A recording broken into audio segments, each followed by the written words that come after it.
Yes, your boy Crypto Blood, and welcome to another My 2 Cents hot take. This is about the coronavirus, people. I'm giving you my first-hand experience, my wife's experience, my family. It touched all of us, and we know a few people who have died from this thing here in Michigan. So I just want to give you the real, all that 5G, it's only the flu, all that conspiracy stuff.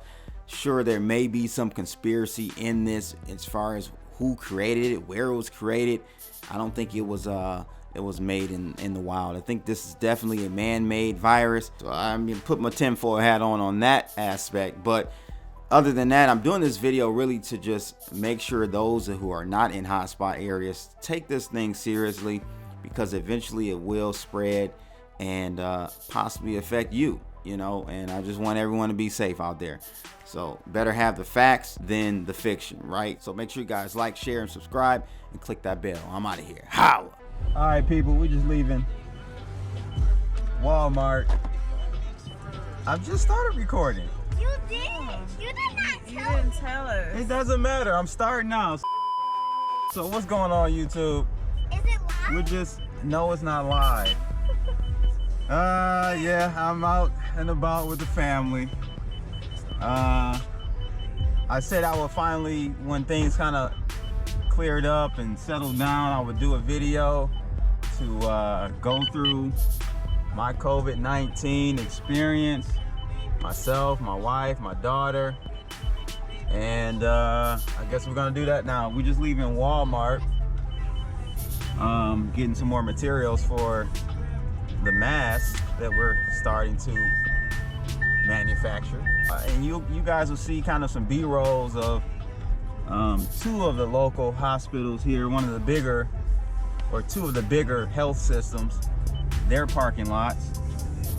As some of you know, my wife actually works for one of the health systems, so she's gonna talk a little bit and give her, she doesn't want to be on camera, but give her 2 Satoshis, maybe 2 Coronas. 2 Coronas on the situation here. You may have not known this, but one health system had over 700 people infected, healthcare employees infected here. And I'm just doing this to show many of you who may not be affected by this virus. I'm doing this to document and show you this stuff is real. We know numerous family members who have contracted it and actually tested positive for it. So it's not like, we just think they had the COVID. No, they actually got tested and it came back positive. My wife knows a few people who have passed from it. One being a classmate of hers in this program she's at here in the university. 2 co-workers passed. Yep. 2 co-workers passed from it. One guy was working in environmental services. He passed from it. So this is real, and we're just gonna kind of give you our rundown on it, because I think even still to this day, the media is not telling you guys the real deal about this virus and how pervasive it is, and how really what we're gonna kind of go through today is how long the incubation period is with this virus, because it's not just 2 weeks. Because we've talked to various people.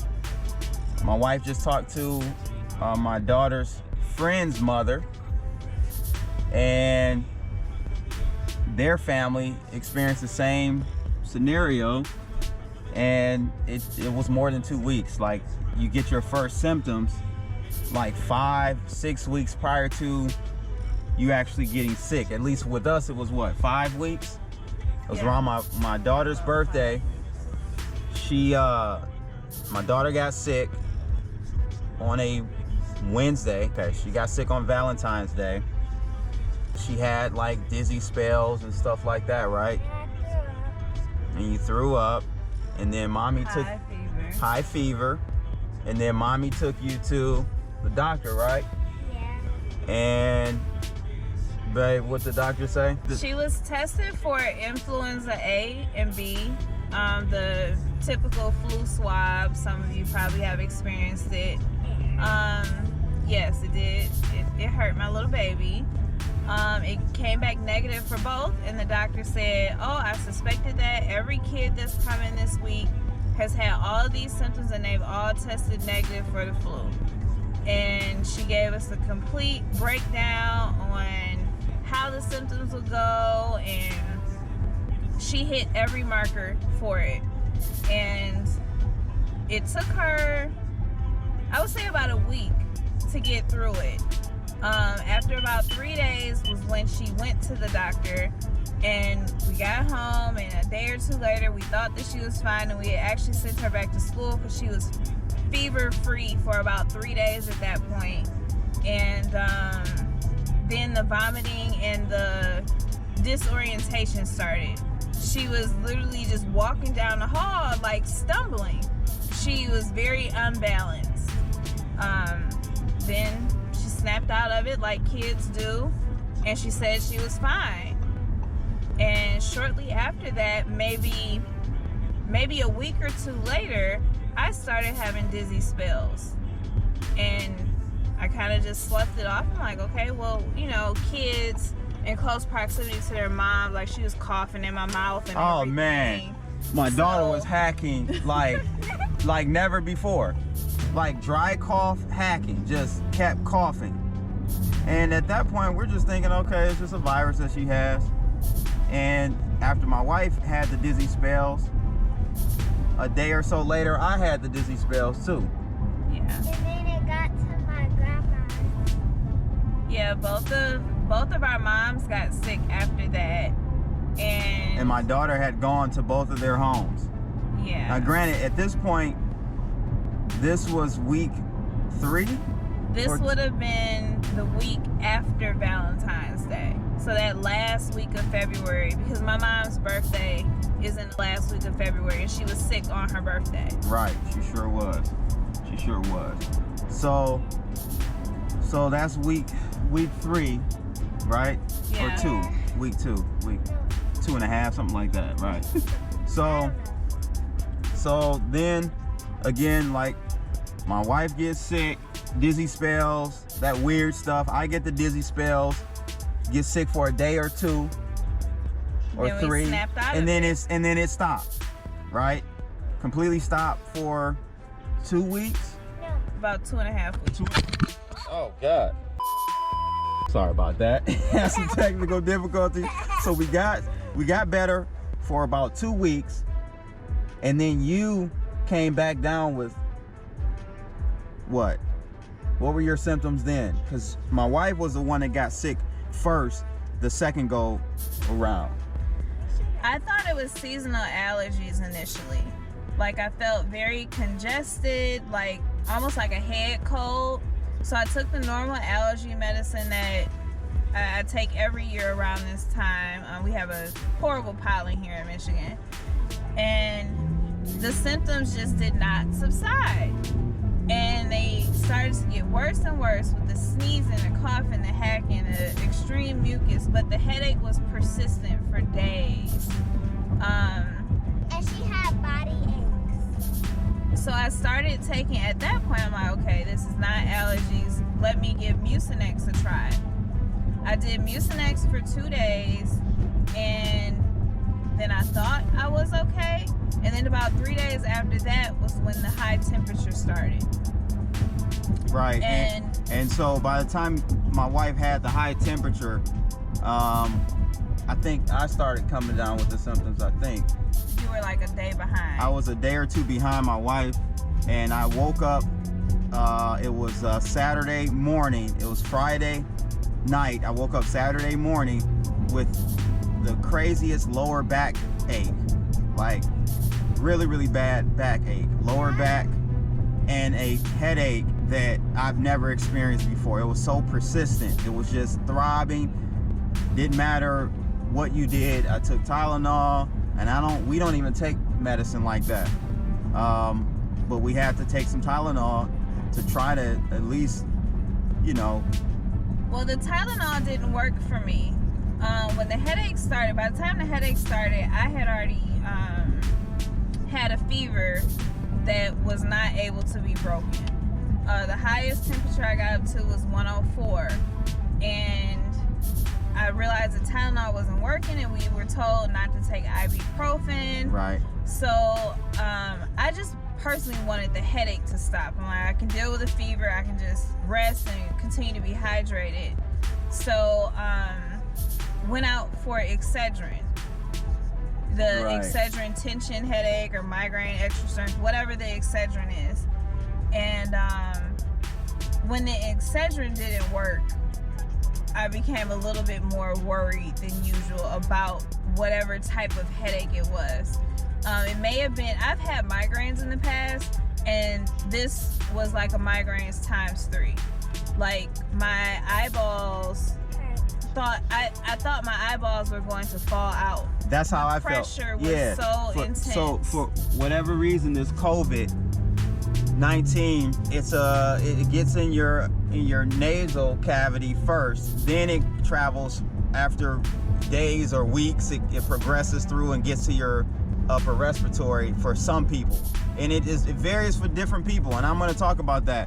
But for me, same symptoms. I had a headache, and the headache was so persistent and so bad that it felt like my eyes were being pushed out my face. That's how I felt. That's It- how one of my grandma's felt. Yeah. Which grandma? Gigi. Grandma Gigi. Okay, Yeah. so By the time our headache started was when our immediate family members started to fall ill. Yep. So I'm gonna run down who got sick in my immediate family. So my mom got sick. My stepfather, so my mom's husband, got sick. He's still in the hospital right now. It's been a week and 3 days. He's improving. They should be discharging him soon. I'll go through that story as well. But he tested positive for COVID. My wife's mother, your mom, your father, and your nephew all got sick. They all tested positive for COVID, by the way, too. So I'm not telling you stories that, we think people had COVID. No, these are positive tests.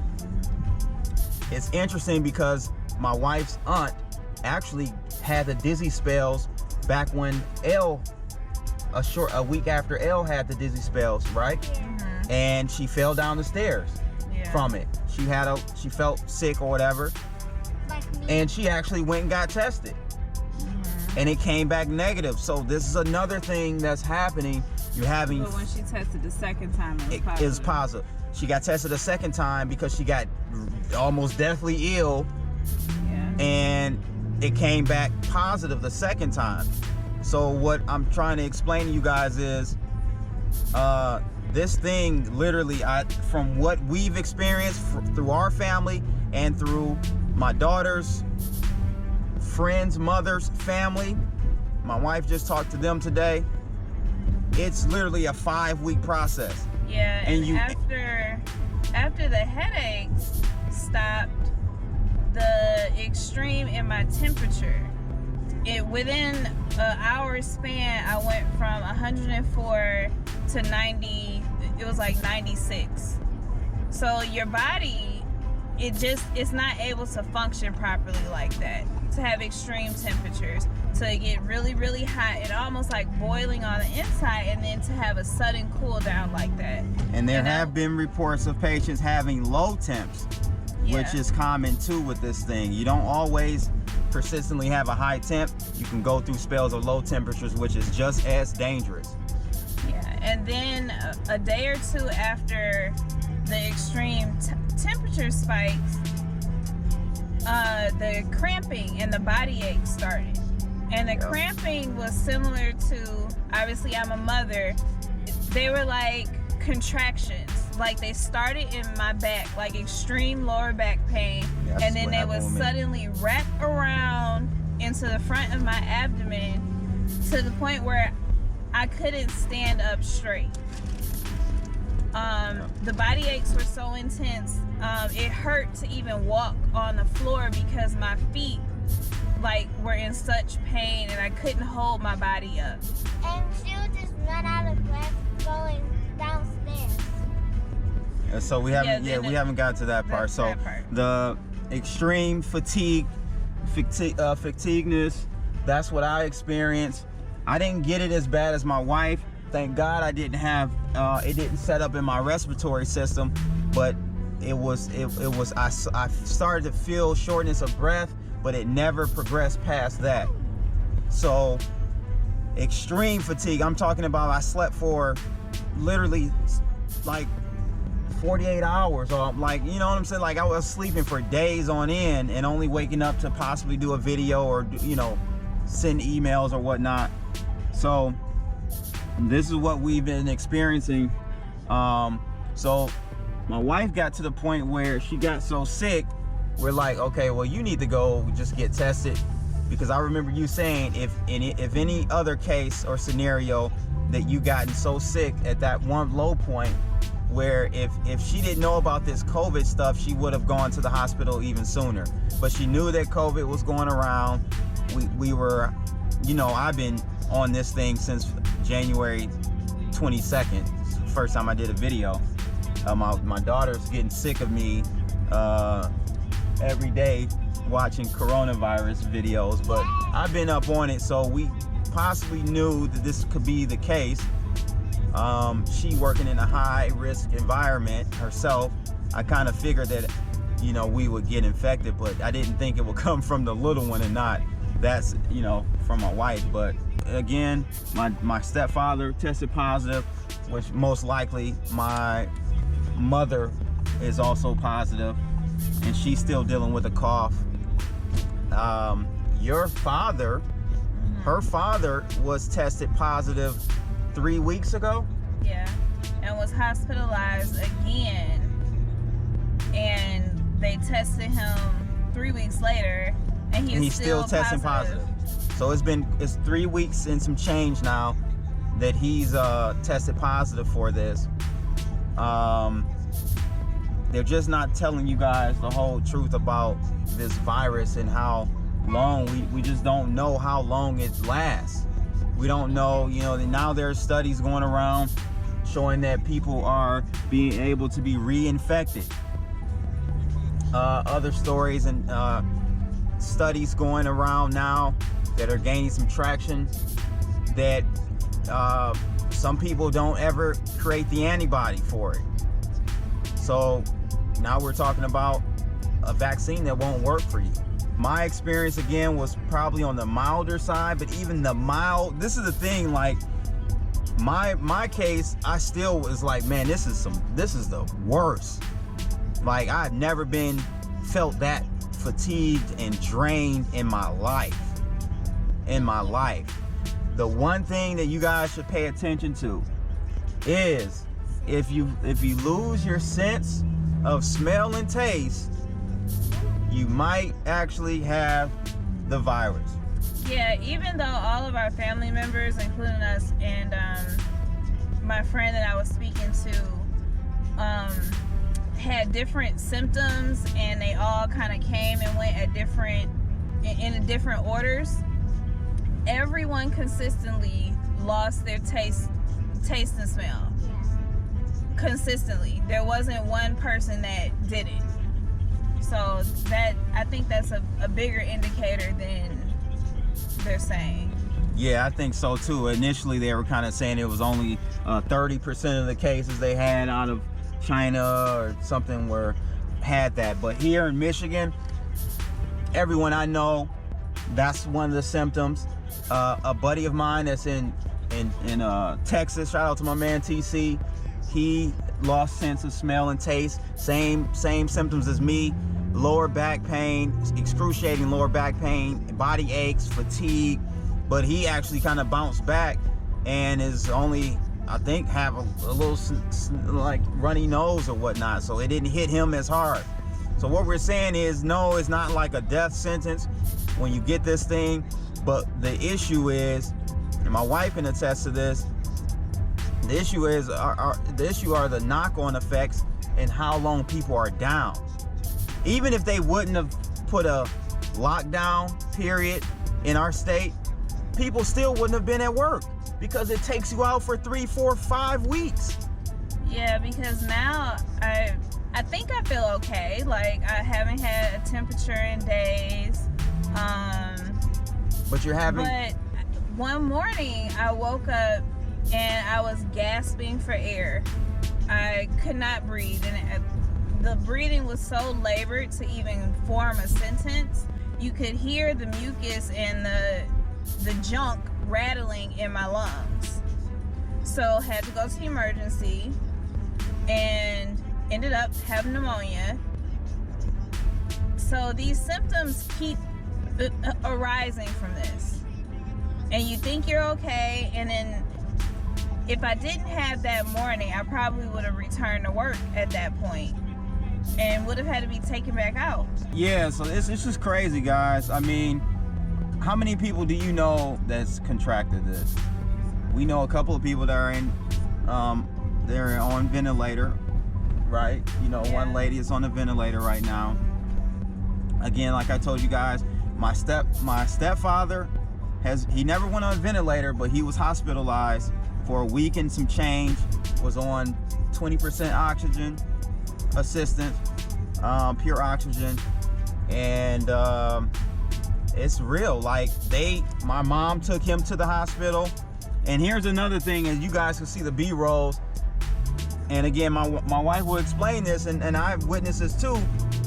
At least here in Michigan, it's gonna look like in some scenarios at some hospitals like there are no cars there. Well, there are no cars there because most likely the cars that you see are either people who have driven themselves there and have been admitted or are kind of going through the process in the emergency, or employees, and most employees at least the campuses here are parking in the parking structure. The thing is, they're not letting anyone in the hospital. Yeah, one day during this madness, I had to take my mother to emergency. She had become dehydrated to the point of delirium because the virus it affected her digestive system. Right, it affects some people differently. Like her mom and my stepfather. Yeah. Well, actually, my stepfather did have some upper respiratory. He ended up having pneumonia. Yeah, he had more of the symptoms. But some people, it only kind of presents itself in the GI, in your GI tract. So meaning throwing up, vomiting, diarrhea, excessive, you know, that. None of the upper respiratory SARS part of this virus. So go ahead. So I was taking her to emergency, and as soon as you pull up, they're like, crack the window, what are the symptoms? So we go through the whole list. They brought a wheelchair. They get her from the wheelchair, or from the car into the wheelchair, and they tell you call back in 2 hours. And they force you to leave. Yeah, they're forcing everyone to leave. Same with my mom, taking my stepfather. All they could do is drop my stepfather off at the emergency. They would not allow her to come in. Dropped him off. Did he stay for a whole night? Yeah, one night. He stayed for one night the first time, and they essentially just kicked him out. You know, they're trying to keep the beds open as much as possible. Oh, the kicking out is horrible. Yeah. The morning that I was diagnosed with pneumonia, they were so fast to just let me leave. And they knew she had COVID. She had already been tested for COVID-19 and came back positive. And they knew she was a COVID patient, yet they still, with pneumonia and COVID-19, they made her go home. Yep. And told her to take Tylenol. Yep, they told me Tylenol had enough anti-inflammatory in it, and, you know, drink orange juice and warm liquids, and you're young, you can bounce back from this, you know, just try to keep moving around and spit everything out. But the coughing was so bad that evening, I was like in the kitchen, I was doubled over coughing. Like, could couldn't even stand up straight because each cough was taking so much energy from me. So we had to boil some water, put some lemon in it, put a towel over her head, almost like an asthma attack patient. Yeah. Very similar to that. So we had to get her, and that's the SARS part of this virus. That's why it's called SARS-CoV-2. It's a SARS virus. And I don't know if any of you have ever had the type of coughing spasms where you begin to spit up like bright pink blood, bright pink, bright red. If you do, My throat was completely raw from the coughing. I want to just kind of explain to people, we have hot spots here in America, right? And I'm hearing people online, retarded people like Egghead, JSNIP4, and others, which is hilarious that JSNIP4 and Big Swear and Cliff High, they fell out. I don't know if you knew that. No. Yeah, JSNIP4 fell out with Biggs and Cliff High over this. Yeah. So hilarious. That's hilarious. That's a whole nother video. Maybe finally Biggs and Cliff High can come back and tell me I was right about Egghead JSNIP4, how retarded he is, leading people down the wrong path, talking about there isn't any COVID and this virus isn't anything. How do you bring up a video? My buddy from Texas sent me a video yesterday. I don't watch JSNIP anymore, but he was talking about Bitcoin Ben. He was going in on Bitcoin Ben too. What? JSNIP4, yeah, hard. Gosh. But he's talking about Hawaii only has 115 cases. Why the hell would you pick Hawaii? Why are you picking Hawaii of all states? Won't you look at New York? Won't you look at New York with over 100 and some thousand cases? Won't you look at Michigan at the time of recording with over 30,000 cases? Something like that. Look at real hotspots. And there are people in Michigan that are still not being tested. And you have this little pocket of, I would say, older teenagers and early 20-somethings where either they're downplaying their symptoms or just not telling their parents that they're even having symptoms. And they're spreading it. And they're spreading it. they're literally bringing it home to their family. Yeah. Because they're going out because they think they're unstoppable or something. Tell them, baby, tell them. It's real. You have hot spots. Listen, it's just like Europe. It's not gonna be in all places in Europe at one time. You see how it's spread. It started in Italy, it went to Germany, or actually went to Spain, it went to France, Germany. It doesn't just pop up everywhere at the same time. It's a virus. So it's going to spread in certain ways depending on where the hot spots start. So no, you're not gonna see it in every city, in every town in America. But it's coming. It is coming. Because we're still not taking it seriously. We're still not taking it seriously here in America. If you just look at how China dealt with it, yes, they totally hid the fact that it was a new virus back in December. We know that. They totally messed up and totally are lying about the numbers today. That's obvious. But if you look at when they did have to, at a certain point, you can't just ignore this, right? You got dead bodies dropping left and right, people dying in hospitals from this suspicious unknown pneumonia. You look at what type of draconian measures they took. We're talking about, you couldn't even leave your housing complex. There were checkpoints at your housing complex. You couldn't go to the grocery store. They had to deliver it to you. They sanitized streets, aerosolized whole blocks.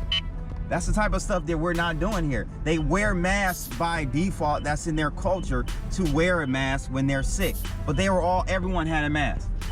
And it's just so obvious that was what we should have been doing a long time ago.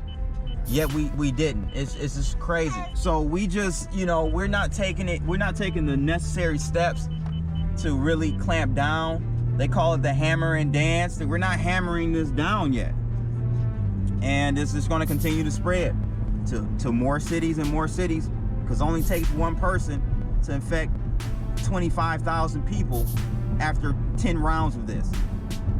So all you need is one person to be sick, and it's going to continue to spread over and over again until herd immunity with this virus is like 80%.